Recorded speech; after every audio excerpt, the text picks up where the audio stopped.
Hola a todos. En esta sesión vamos a desgranar dos conceptos que son la base de todo: la persona humana y la persona jurídica. Entender esto es, de verdad, fundamental para cualquiera que se esté formando para ser contador público en Argentina. Muy bien, ¿qué vamos a ver hoy? Pues aquí tenemos el plan. Vamos a ir paso a paso. Primero, lo más básico, ¿qué es una persona para el derecho?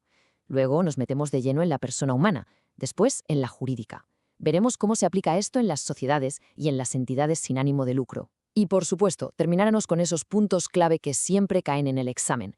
¡Empecemos!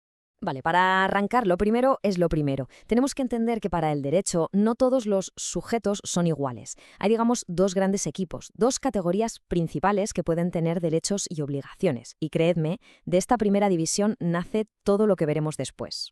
Y aquí la tenéis, la gran diferencia. Es bastante sencilla, pero tiene muchísima fuerza. Por un lado estamos nosotros, las personas humanas, que existimos por nuestra propia naturaleza, por ser humanos, como dice el artículo 19 del Código. Y por el otro lado tenemos las personas jurídicas, que son como una especie de invención, una creación de la ley. Pensad en una empresa, una fundación. Son entes que el derecho crea y regula a partir del artículo 141. De acuerdo, ahora vamos a centrarnos en la persona humana. Vamos a ver cómo la ley marca el principio y el fin de su existencia. Y esto no es una cuestión filosófica, ¿eh? Tiene unas consecuencias patrimoniales y hereditarias enormes. Aquí es donde la cosa se pone interesante y muy precisa, sobre todo con los avances de la tecnología. Fijaos, a partir de un caso muy importante, el caso Artavia Murillo, quedó claro que cuando hablamos de técnicas de reproducción asistida, la veda para el derecho no empieza en el laboratorio, empieza con la implantación del embrión.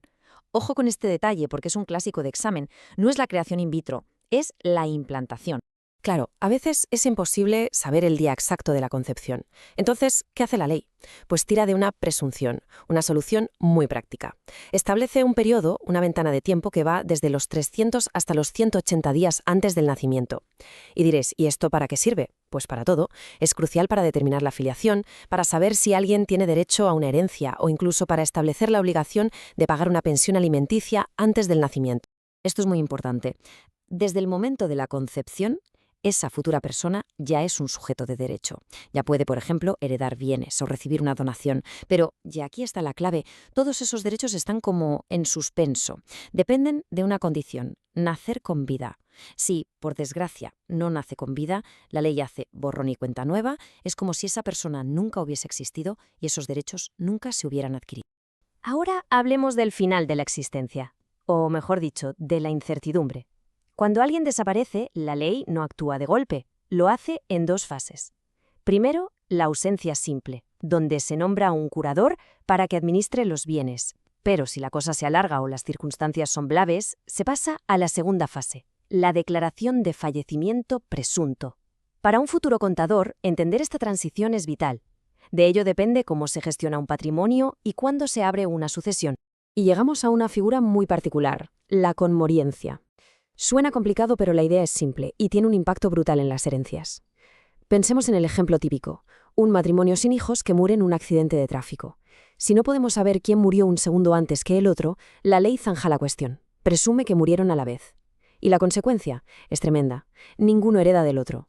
El patrimonio de él va a la familia de él y el patrimonio de ella a la familia de ella. Se evita que todo el patrimonio acabe en una sola de las familias. Bien, dejamos atrás a la persona humana y nos adentramos en un mundo fascinante, el de las ficciones legales. Un concepto que, aunque suene abstracto, es el pilar sobre el que se construyen los negocios y las finanzas que conocemos hoy. Aquí está el quid de la cuestión. La ley inventa, crea de la nada un nuevo sujeto, una persona que tiene su propio dinero, sus propios bienes y, muy importante, sus propias deudas. Y esta nueva persona es totalmente independiente de quienes la crearon, de sus socios. A ver, atención aquí porque este es probablemente uno de los conceptos más importantes que hay que dominar. La personalidad jurídica funciona como un escudo, ¿vale? Un velo que protege el patrimonio personal de los socios de las deudas de la empresa. Pero ¿qué pasa si ese escudo se usa para hacer trampas, para cometer un fraude? Pues para eso existe la inoponibilidad. Es la herramienta que tiene un juez para decir, un momento, aquí se ha hecho un mal uso y levanta ese velo, atraviesa ese escudo. Y una vez que se corre ese velo, ¿qué ocurre? Pues que ese escudo protector desaparece.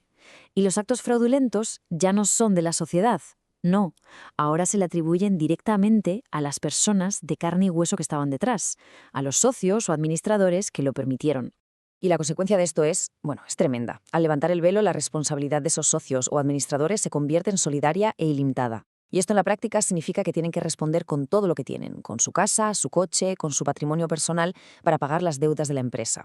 Visto esto, vamos a bajarlo a la tierra. Vamos a ver cómo funcionan estos conceptos en la práctica, comparando los tipos de sociedades con los que se van a encontrar todos los días en su vida profesional. Mirad esta tabla.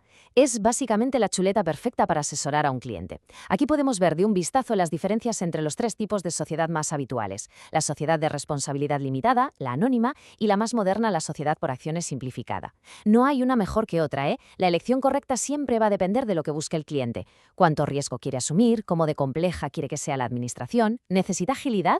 Pero no todo en la vida es ganar dinero. El derecho también ha pensado en estructuras para fines más altruistas, para buscar el bien común. Y, como es lógico, las reglas del juego, sobre todo en cuanto a la responsabilidad, son distintas. Y aquí tenemos otra comparación que es carne de examen: asociación civil frente a simple asociación. Quedaos con la idea principal, que es como una balanza. La asociación civil es más formal, requiere más trámites, pero a cambio te da un escudo. Los miembros no responden con su patrimonio. La simple asociación es más fácil de crear, más informal, pero, cuidado, el administrador sí que se juega su patrimonio personal si las cosas van mal. Ahora, la fundación es un bicho raro, es completamente diferente al resto, porque una fundación no es un grupo de personas que se une. No, una fundación es un patrimonio, un conjunto de bienes que una persona o varias destinan a un fin de bien común. Por eso, y esto es fundamental recordarlo, una fundación no tiene miembros. Solo tiene un consejo que administra ese dinero para cumplir el objetivo que marcó el fundador. Muy bien, llegamos a la recta final. Vamos a hacer un repaso rápido a consolidar las ideas más importantes, lo que sí o sí hay que saber de cara al examen. Vale, sobre la persona humana, 4 ideas clave que hay que tatuarse. 1. La existencia empieza en la concepción, pero, ojo, si es por reproducción asistida, en la implantación. 2. La presunción de concepción, esa ventana de 180 a 300 días. 3. Los derechos se adquieren, pero solo se consolidan si se nace con vida. Y 4. La conmoriencia. Si mueren a la vez, no hay herencia entre ellos. Esto cae seguro. En cuanto a la persona jurídica, hay que tener claros sus límites. Primero, el llamado principio de especialidad, que significa que una sociedad no puede hacer lo que le dé la gana, solo puede dedicarse a lo que dice su objeto social. Y segundo, el límite contra el abuso, que es el famoso artículo 144 y el levantamiento del velo.